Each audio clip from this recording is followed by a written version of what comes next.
My stepmom told me to dump my boyfriend for her daughter's feelings. Now they're drowning in debt, wants my help. But I let karma handle it. Alright, so let me just dive straight into how things went down. I was 10 when my parents split up, and to say I didn't handle it well would be a massive understatement. I mean, what kid is going to take something like that well? But for me, it hit hard, real hard. Looking back, I guess they just fell out of love or whatever, but at the time, all I could see was that the two people I relied on the most suddenly didn't want to be together anymore.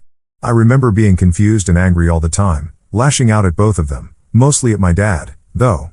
I couldn't explain it, but I felt like he was the one responsible for ruining everything. We went through the motions, counseling and all that, but if I'm honest, it was a waste of time. My mom was the only one who seemed like she was really trying to get me or where I was coming from. My dad, on the other hand, had this suck-it-up attitude about everything. He didn't get how much I was hurting, and if I'm being real, I don't think he cared. He was more focused on keeping it all together for himself than thinking about what I was going through. I don't know, maybe that's just how he deals with stuff. We never really connected much after that, and it felt like we were just two strangers living in the same house. I stayed mostly with my mom, which was fine by me because we were always closer.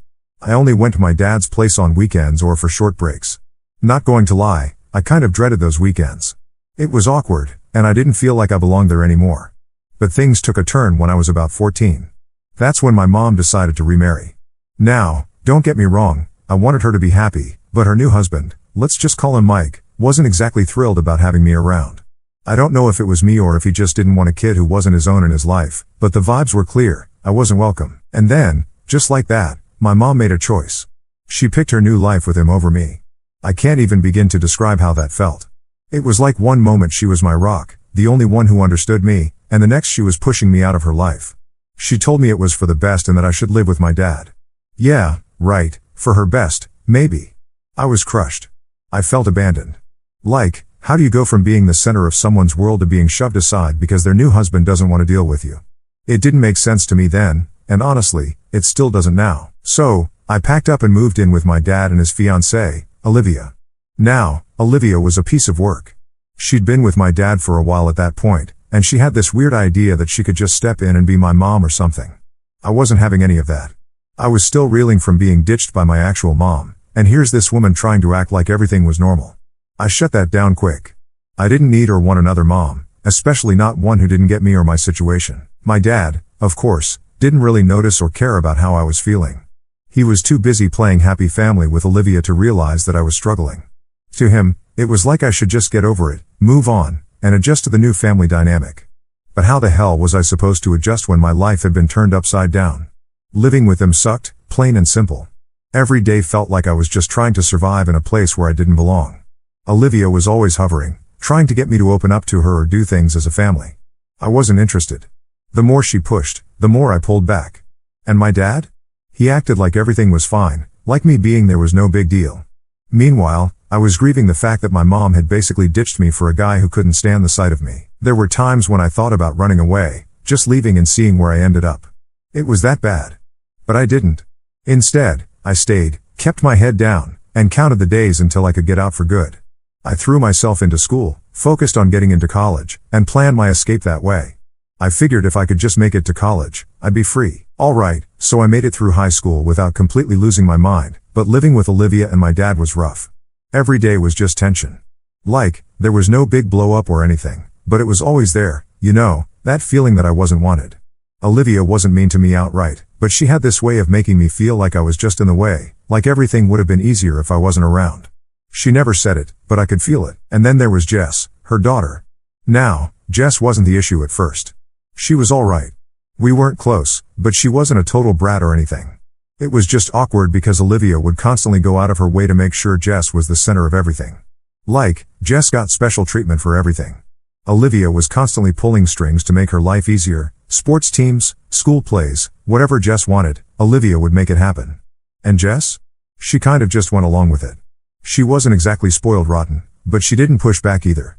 She just accepted that her mom was going to smooth everything over for her, no matter what. Meanwhile, I was just in the background, trying to stay out of the way and not cause any drama. Living with them was like living in someone else's home. My dad had his own life with Olivia, and I was just there. I mean, sure, I had a room, but it never felt like mine. It was more like a guest room where they just let me crash. I tried to keep busy with school and avoided being home as much as possible. I'd hang out at friends' places or stay late at the library, basically doing anything to not deal with being at the house. But then things started to get complicated when Jess started acting weird. It was like overnight she went from just being Olivia's daughter who I tolerated to this person who was constantly hovering around whenever I brought someone over, especially when it was Ethan. Yeah, I know I haven't mentioned him yet, but this is where he comes into the picture. So, Ethan and I started dating when I was in college. We were both studying at USC, and things were going well between us. He's a good guy, and I really liked him.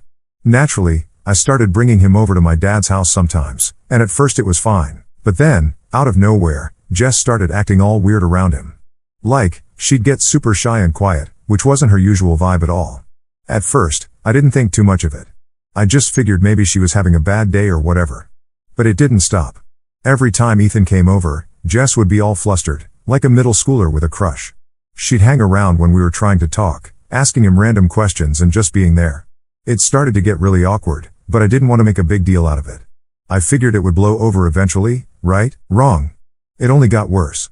Jess was straight up obsessed with Ethan.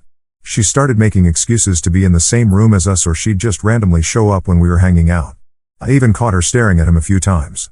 It was super uncomfortable, and I didn't know how to handle it at first. I mean, what was I supposed to do? Tell my dad that his fiancée's daughter had a crush on my boyfriend? That wouldn't end well, and I knew it. So, I tried to handle it myself. I pulled Jess aside one day and straight up asked her if she had feelings for Ethan. She looked like she wanted the ground to swallow her up, but she didn't deny it. She didn't even say anything, just kind of nodded and avoided eye contact. I told her that this was really weird and awkward for me, and she needed to back off. I thought that would be enough to put an end to it, but nope. If anything, it got worse.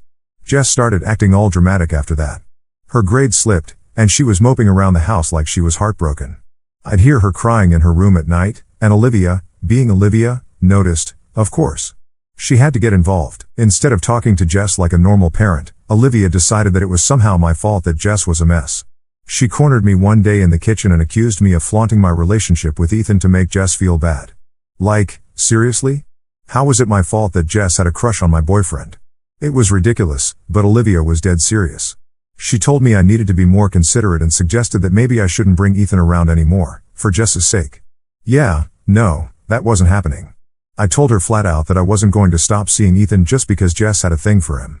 If anything, Jess needed to learn how to deal with her feelings like an adult, not expect me to bend over backward to make her feel better. Olivia didn't like that answer, and she went straight to my dad about it. Now, my dad's always been the kind of guy who avoids conflict, so of course he tried to play peacemaker. He sat me down one night and gave me this whole speech about how I needed to be more understanding and that maybe I should take a break from seeing Ethan for a while, for the sake of the family. I couldn't believe what I was hearing. My dad was seriously suggesting I break up with my boyfriend just because Jess had a crush on him? I laughed in his face. I didn't mean to, but it was so ridiculous I couldn't help it. I told him there was no way I was ending my relationship just because Olivia and Jess couldn't handle their feelings. That conversation turned into a massive argument. My dad kept going on about how I needed to think of Jess's feelings and how I was making things harder for everyone. I just kept telling him that it wasn't my problem. I wasn't going to change my life to make things easier for them. If Jess couldn't handle seeing Ethan around, that was on her, not me. By the end of it, it was clear that things weren't going to get any better. My dad was siding with Olivia, and I wasn't going to give in to their demands. The tension in the house was unbearable after that. I couldn't even look at Jess without feeling angry, and every time Olivia opened her mouth, it was just to make passive-aggressive comments about how hard things were for Jess. I knew then that I couldn't stay there much longer. This wasn't my home anymore, and honestly, I didn't think it ever really was. My dad had chosen his new life with Olivia and Jess, and I was just an outsider. I needed to get out, and fast. So, yeah, that's how things went downhill with Jess, Olivia, and my dad. It was like everything was building up to that moment, and once it hit, there was no going back. I was done with the drama, done with the feeling of not belonging. It was time to make a move, and I knew I had to do it soon. So, after that whole mess with Jess and Olivia, things at my dad's house just kept getting worse. I was basically living in a pressure cooker, waiting for the next explosion. Every day felt tense and awkward. If I wasn't at school, I tried to be anywhere but home. It was just getting unbearable. But then things hit a new level of crazy, and that's when I realized I had to get out for real. I guess I should have seen it coming, but it still threw me. One night, my dad asked me to sit down and have a family meeting. Now, if you've ever been in a dysfunctional family, you know that those words usually mean bad news. I wasn't looking forward to it, but I figured, fine, let's get this over with. We all sat down in the living room, me, my dad, Olivia, and Jess, and honestly, from the looks on their faces, I knew this was going to be some sort of intervention. My dad started off with this whole speech about how the tension in the house was affecting everyone, how we all needed to figure out a way to get along better. I didn't say anything, just nodded along, waiting for him to get to the point. Then Olivia jumps in. She starts talking about how Jess has been struggling lately, which I already knew, and that the situation with Ethan wasn't helping. And I'm just sitting there thinking, great, here we go again. But instead of going down the usual path of blaming me, she drops this bomb on me. We think it would be best if you took a break from seeing Ethan for a while. I swear I almost laughed again. Like, seriously? This again? But she wasn't done. Olivia went on to explain that Jess needed time to process her emotions and that my relationship with Ethan was distracting her from focusing on her own life. She made it sound like I was causing Jess to fail at school or something, which was total BS. At that point, I couldn't hold back. I just said, you can't be serious. You want me to put my life on hold because Jess has a crush on my boyfriend? How is that my problem? Olivia didn't like that at all. She got this tight look on her face, and my dad jumped in to back her up, saying that they weren't asking me to break up with Ethan, just to give things some space. I told them flat out that it wasn't happening. There was no way I was going to stop seeing Ethan just because Jess couldn't handle it. If she had a problem, she needed to deal with it, not make it everyone else's issue. The room went dead silent after that. You could cut the tension with a knife. Jess, who had been staring at the floor the whole time, suddenly looked up at me with tears in her eyes. I'm sorry, she whispered. I didn't mean for it to get this bad. I wasn't expecting that. I mean, I knew Jess had a thing for Ethan, but seeing her like that, so genuinely upset, made me pause for a second. But then Olivia jumped back in, twisting the knife by saying, we just want what's best for everyone, especially for Jess. We all need to make sacrifices sometimes for the good of the family. At that point, I'd had enough. Sacrifices? I snapped. What have you sacrificed, Olivia?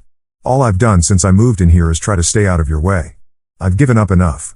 I'm not giving up Ethan too. My dad didn't say anything for a long moment. He just sat there, looking tired and defeated, like he didn't even want to be part of this conversation anymore. Finally, he sighed and said, we're just trying to make things work. That's all. We don't want to force you to do anything, but we can't keep living with this tension.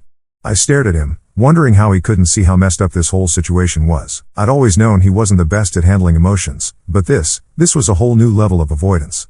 Instead of dealing with the real problem, they were all just putting the blame on me. I stood up, and that's when I said it, I can't do this anymore. I'm done. The words just came out, but as soon as I said them, I knew it was the truth. I couldn't stay there any longer. Living with them wasn't healthy. It was making me angry and resentful, and I deserved better than that. I didn't know where I was going to go or how I was going to make it work, but I couldn't stay there. Olivia looked at my dad like she couldn't believe I'd actually said it. Jess just sat there, her face crumpled in on itself, looking miserable. And my dad? He didn't even try to stop me. He just nodded, like he expected it. Then my dad said, if you don't break up with Ethan, I can't let you live here. Fine, I said. I'll be out by the end of the week. And that was that. I left the room, went to my room, and started packing. I didn't even know where I was going, but I started putting stuff into boxes anyway. Part of me was angry, but another part of me just felt relieved. I didn't have to deal with their crap anymore. I could just walk away and leave it all behind. Over the next couple of days, I packed up everything I owned. I barely spoke to anyone in the house.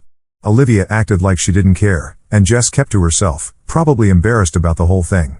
My dad tried to talk to me once, but it was just more of the same, him trying to make peace without actually fixing anything. I didn't tell him where I was going when I left. I didn't think he even cared. The day I moved out, I loaded up my car, looked back at the house one last time, and then I drove off. I didn't look back. Leaving wasn't easy. I was scared and uncertain about what would happen next, but I also knew that staying in that house wasn't an option anymore. My dad had made his choice. He'd chosen his new family over me, and I wasn't going to stick around and be a second thought in my own life. I didn't really know what the future held for me, but I knew one thing for sure. I was done with the toxic mess my life had become in that house. It was time to figure out who I was and what I wanted without them dragging me down. It was time to start living for me, not for them. So, after I left my dad's house, it was like a weird mix of relief and straight up panic. I had no idea what I was doing. I didn't have a solid plan or anywhere permanent to stay right away, but I knew I couldn't stay in that toxic mess any longer. It was like getting out of a pressure cooker. Yeah, things were calm for a minute, but now I had to figure out how to survive on my own. At first, I crashed at my friend Kayla's place. She had this tiny apartment not too far from campus, and she was cool enough to let me stay with her for a while. I didn't want to be a burden, so I told her it was temporary, just until I figured things out. I started looking for a job immediately, even though I was still in school. I knew I had to start making money if I was going to pay for rent and all that. Those first few weeks were rough. I was working random shifts at a 24-hour diner, mostly late nights and weekends. I didn't have much choice, I needed the money. It wasn't the best job in the world, but it paid enough to keep me afloat. Between working, going to class, and studying, I barely had time to think, and honestly, that was probably for the best. But every now and then, when I had a quiet moment, I'd start thinking about everything that had happened with my family. It was hard not to feel angry and a little lost. I mean, I knew I made the right choice by leaving, but that didn't make it any easier to accept that my dad had chosen Olivia and Jess over me. It stung bad. It felt like I wasn't even part of his life anymore, like I'd been replaced. The worst part? He didn't even reach out after I left. Not a single phone call or text to see if I was okay. It was like I just disappeared, and he didn't care enough to check. That hurt more than I wanted to admit. But I was trying not to dwell on it too much. I had to focus on building my own life now, without relying on him. After about a month of couch surfing at Kayla's, I finally found a tiny studio apartment that I could afford. It wasn't much, just a small room with a bathroom and a kitchenette, but it was mine. It felt good to have my own space, somewhere I didn't have to walk on eggshells all the time. The first night I slept there, I remember just lying on the floor, since I didn't have any furniture yet, feeling this huge wave of relief. For the first time in a long time, I felt like I could actually breathe. But of course, life wasn't going to let me off that easy. About 2 weeks after I moved in, I got a text from my dad. It was short and cold, like he was writing an email to a coworker or something. He said something like, "Hope you're doing well. Let me know when you have time to talk." That was it. No apology, no "I miss you," nothing. Just a sterile message that felt more like an obligation than him actually wanting to talk. I stared at the message for a long time, trying to figure out how I felt about it. Part of me wanted to reply, to open up some kind of dialogue and maybe, just maybe, fix things. But the other part of me, the part that was still pissed off and hurt, wanted to just ignore him. Why should I be the one to reach out when he hadn't bothered to check on me in weeks? Why should I care when he clearly didn't? In the end, I didn't respond. I just couldn't. It wasn't about being petty or trying to punish him. It was more like, what was the point? What could we possibly say to each other that would fix everything? I wasn't ready to go back to that mess, and honestly, I didn't know if I ever would be. Instead, I threw myself into work and school. I was grinding nonstop, doing whatever I could to keep moving forward. It wasn't easy, but it felt good to be doing something for myself for once. I wasn't living under anyone's roof or dealing with their drama. This was my life now, and I was determined to make it work. Ethan was a huge support during this time. He never pressured me about the whole family situation, but he was there when I needed someone to vent to or just to hang out and distract me from everything. He'd come over to my new place after his classes, and we'd sit on the floor, still no furniture, by the way, and just talk about anything but my family. It was nice to have someone who got me without all the baggage attached, but despite trying to move on, I couldn't shake the feeling that something was missing. No matter how much I tried to ignore it, the whole thing with my dad weighed on me. I hated that I still cared. I hated that part of me wanted him to call or show up at my door, apologizing for everything and asking me to come back. But that wasn't going to happen, and deep down, I knew it. Weeks turned into months, and eventually I got into a routine. The diner job wasn't great, but it paid the bills, and I was managing to keep up with school. Kayla and I stayed close, and Ethan was still by my side. I was starting to feel like I had some control over my life again. But every now and then, when I was alone in that quiet apartment, I'd get this nagging feeling in the back of my mind, like, what if I'd made a mistake? What if cutting off my dad wasn't the right move? I kept telling myself that I did what I had to do, that I couldn't stay in that toxic environment, and yeah, that was true. But still, it's not easy walking away from your family, no matter how bad things get. There's always that little voice in your head wondering if there was another way, if maybe things could have been different. But I pushed those thoughts aside, focusing on the fact that I was finally in control of my own life. I didn't have to answer to anyone but myself, and that was a freedom I hadn't felt in years. And even though it was hard, I knew I'd made the right choice. So, that's where I was, living in my tiny apartment, working long shifts, and trying to figure out what my next move was. I hadn't heard from my dad or Olivia since that text, and honestly, I was okay with that. I was starting to build something for myself, and that felt pretty damn good. Alright, so things got messy after I left, but what really surprised me was how bad it got for them. I didn't expect their lives to fall apart like they did. It's almost like karma was just waiting for the right moment to come down hard on them. A few months after I had fully cut ties with my dad, Olivia, and Jess, I started hearing bits and pieces about what was going on with them. I wasn't trying to keep tabs on them or anything, but mutual friends and old neighbors would drop little tidbits in conversations. And from what I heard, their perfect life was slowly unraveling. It started small, arguments between my dad and Olivia, tensions at home. But eventually, things spiraled. Turns out, after I left, Jess really went off the rails. She wasn't just sulking over her unrequited crush on Ethan like she had been before. No, she fully spiraled. She dropped out of college not long after I moved out. At first, it seemed like she was just taking a break, but the truth was she couldn't handle the pressure without Olivia constantly smoothing things over for her. Jess was left to deal with real life, and she couldn't do it. She started hanging out with the wrong crowd, getting into trouble. It got bad enough that Olivia, who once coddled Jess like she was made of glass, couldn't even control her anymore, and that's when things at home went from tense to chaotic. Olivia was freaking out because her perfect little girl was slipping through her fingers, and my dad? He was caught in the middle, trying to keep the peace like he always did. But this time, it wasn't working. I heard that Jess ended up getting arrested twice. The first time was for shoplifting, and Olivia managed to get her out of it, pulling some strings with one of her lawyer friends. But the second time, it was worse. Apparently, Jess had been caught with some drugs at a party, and there was no quick fix for that. She was facing real charges, and Olivia couldn't just throw money at the problem to make it go away. From what I was told, this was the final straw for my dad.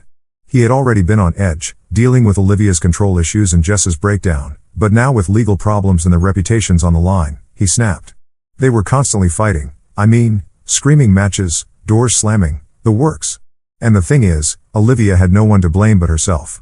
She created this mess, but instead of admitting that, she tried to pin it on my dad, saying he wasn't supportive enough or that he wasn't leading the family. Classic deflection. Then there was the financial disaster. I found out through some old neighbors that my dad had made some bad investments after getting pressured by Olivia to expand their wealth. Olivia had always been obsessed with status, having the nicest house, the newest car, and of course, being better than my mom ever was. She pushed my dad to invest in some sketchy real estate deal, thinking they'd make a quick profit. Spoiler alert, it didn't work out. They lost a lot of money, we're talking almost all of my dad's savings. The house they were living in? They were on the verge of losing it. Olivia had spent years pretending they were living the high life, and now it was all crumbling down around them. My dad, who had worked his whole life to build some kind of stability, was now facing the possibility of having nothing. And guess what? Olivia bailed. Yep, when things got too tough for her, she packed her bags and left. She wasn't about to stick around and deal with the consequences of the mess she helped create. From what I heard, she ran off with some guy who had more money, someone she met through one of her fancy social circles. It was typical Olivia, always chasing the next best thing, never sticking around when things got hard. So, there was my dad, left with nothing. His wife had left him, his daughter was in serious legal trouble, and he was drowning in debt. I remember thinking, well, this is what happens when you pick the wrong side. And yeah, maybe that sounds harsh, but I couldn't feel bad for him, not after everything he'd put me through. Then, out of nowhere, I got a text from my dad. It wasn't like the cold, business-like messages from before. This one had some desperation in it. He asked if we could talk, said he needed to explain everything. I didn't respond right away. What was there to talk about? He chose Olivia and her perfect little life over me, and now that it was all falling apart, he wanted to reconnect? I wasn't interested in playing savior for him. But a week later, I got another text, and this one hit harder. He was asking for help, financial help. Can you believe that? After everything that happened, he had the nerve to ask me for money. Said he was in a tough spot and that he didn't know where else to turn. I stared at that message for a long time, just trying to wrap my head around it. I guess that was his last play. Olivia was gone, Jess was a wreck, and now he was broke. The guy who had never really been there for me, who chose his new family over his own daughter, was asking for a lifeline. It was hard to believe, but at the same time, I wasn't shocked. When you build your life on someone else's terms, it falls apart just as easily. I didn't respond. I couldn't. There was nothing left to say. He made his choices, and now he had to live with them.